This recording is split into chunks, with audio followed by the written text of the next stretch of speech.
এই চ্যারিটি বা দান, এই বিষয়টা আমাদের দেশে প্রচুর লোক, কোটি কোটি লোক একদম বিনা আহ, ভাবান্তরে মেনে নিয়ে আসছে যুগ যুগ ধরে। এবং আমাদের দেশ অনেকাংশে, আমাদের দেশের বেশিরভাগ লোকই নানা রকমভাবে চ্যারিটির ওপর নির্ভরশীল।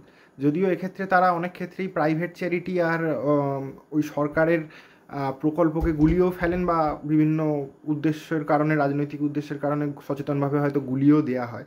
তো সরকারের দানগুলো তো কখনোই চ্যারিটির মধ্যে আসে না, কারণ সেটা কোনো ব্যক্তিবিশেষের দান নয়, সেটা সামগ্রিকভাবে সারা জনমতের একটা প্রভাবে সেই দান। তো সেটা দানের মধ্যে আসেও না, সরকারি কোনো প্রকল্প কখনো দান হতেও পারে না, সেটা মানুষের অধিকারের মধ্যেই পড়ে, সেটাই তার মাহাত্ম্য। কিন্তু তার বাইরেও একটা আস্ত মহাদেশও রয়েছে আফ্রিকা, আমি জানি না তার বেশিরভাগ দেশই এবং কিছু কিছু মধ্য এশিয়ার যুদ্ধ বিধ্বস্ত দেশও তাই, তারা আমাদের মতোই অনেকাংশে দানের ওপর নির্ভরশীল।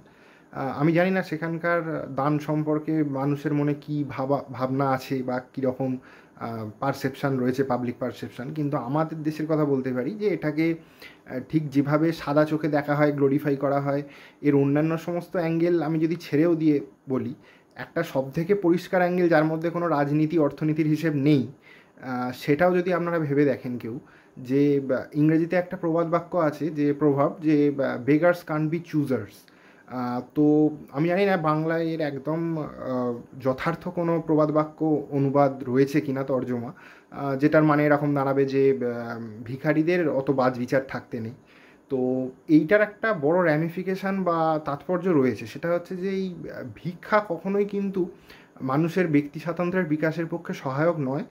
দান, দয়ার দান, এই যে চিরকালীন ঋণ, এইগুলো মানুষকে প্রত্যক্ষভাবে বা পরোক্ষভাবে কিন্তু তার ব্যক্তিসত্তাকে নানা রকমভাবে শিকল দিয়ে বেঁধে রাখে, এবং তার জীবনে আদৌ পুরোপুরিভাবে ফ্লারিশ বা বিকশিত হতে দেয় না। ঠিক যে কারণগুলোর জন্য আমাদের সংবিধানেও যে মৌলিক অধিকারগুলোকে অন্তর্ভুক্ত করা হয়েছে, সেটার পেছনে আন্ডারলাইন যে মূল কারণ, অন্তর্নিহিত যে কারণটা, সেটাও এটাই ছিল যে এই মৌলিক অধিকারগুলো ছাড়া আদৌ কোনো ব্যক্তি জীবনের কোনো মূল্য থাকে না। তো এই ব্যাপারটাকে আপনারা আন্তর্জাতিক স্তরেও যে কেউ আমরা ভাবলে দেখতে পারি। এখন অনেক নব্য ভূরাজনীতি সচেতন ভারতীয় সমাজেরও উদ্ভব ঘটেছে কিছু মধ্যবিত্ত শ্রেণীর মধ্যে, বিশেষ করে যারা এটা খুব ভালো করেই বোঝে যে চীন বা চীনের মতো ইম্পেরিয়ালিস্ট দেশ আর সাম্রাজ্যবাদী দেশ আমেরিকার মতো, এরা কিভাবে অন্য দেশকে ঋণের ফাঁদে ফেলে বা দানের ফাঁদে ফেলে বা নিজেদের পাপেট বা একদম ক্রীড়নক বানিয়ে ফেলে। তো কিন্তু তারা নিজেদের দেশের ক্ষেত্রে মানে হয়তো অতটা সহজভাবে, অতটা তলিয়ে জিনিসগুলোকে দেখে না। আপনারাও চাইলে আমার মতোই নিশ্চয়ই এরকম প্রচুর লোকের সন্ধান পাবেন, বা আপনারাও দেখে থাকবেন এখন বিশেষ করে ইন্টারনেটের যুগে, এরকম অনেক লোক আছে যারা নির্দ্বিধায় বা হয়তো খানিকটা অল্প আক্ষেপের সুরে বলে যে তারা তাদের গোটা জীবনটাই কেটেছে অন্য কারুর দয়ার দানে, অন্য কেউ তাদের খাইয়েছে, পড়িয়েছে, মানুষ করেছে, পড়াশোনার খরচ জুগিয়েছে, এবং তার কথা মতো বেশিরভাগ ক্ষেত্রেই দেখা যায় তারা বিষয় বা নিজের কেরিয়ারও পছন্দ নির্বাচন করেছেন। তারা নিজেদের ইচ্ছাকে জলাঞ্জলি দিয়েছেন। এমনকি অনেক ক্ষেত্রে, বহু লোকের ক্ষেত্রে তারা জীবনসঙ্গী বা সঙ্গিনীও নির্বাচন করেছেন সেই ব্যক্তি বা ব্যক্তিসমূহের ইচ্ছা অনুযায়ী। তারা তাদের কোনো মানে নিজস্ব চাহিদা বা ইচ্ছারকে তারা গুরুত্ব দিতেই পারেনি। তার কারণ তারা পরিষ্কার বলে যে সেই মানুষগুলোর ভূমিকা তাদের জীবনে বাবা মার সমান বা তার থেকেও উঁচুতে। এটা তারা একদম পাবলিক ফোরামেও ওপেনলি বলেন কোনো রকম নির্দ্বিধায়। আমি জানি না তাদের মনের ভেতর এই ধরনের চিন্তা রয়েছে কি না, কিন্তু এটা খুবই একটা দুর্ভাগ্যজনক একটা পরিস্থিতি। এটা একটা দেশের দুর্ভাগ্য, একটা ব্যক্তিবিশেষেরও দুর্ভাগ্য যে তারা এরকমভাবে সারা জীবন ঋণী হয়ে থাকছেন। হয়তো সেটা প্রত্যক্ষভাবে এটার কোনো প্রভাব পড়ছে না তার জীবনে, কিন্তু পরোক্ষভাবে এইভাবে তার গোটা জীবনটাকেই রূপ দিচ্ছে, আকার দিচ্ছে এই ধরনের এই দান নির্ভরশীলতা।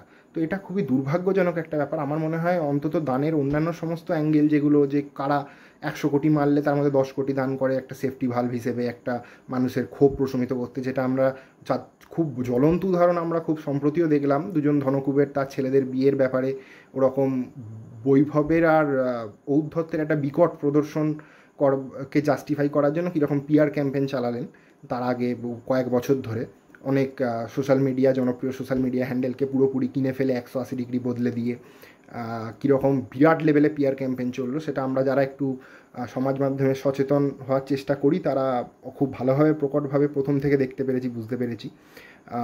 কিন্তু তার বাইরেও দানের এইরকম একটা আরেকটা দুর্ভাগ্যজনক দিক আছে, যেটা হয়তো আমাকে আপনাকে বহু লোককে মানে তার চারপাশে আষ্টেপৃষ্ঠে বেঁধে রেখে দিয়েছে, যেটা খুবই দুর্ভাগ্যজনক একটা ব্যাপার, যে কোনো দেশের পক্ষেও, যে কোনো একজন ব্যক্তিবিশেষের পক্ষেও।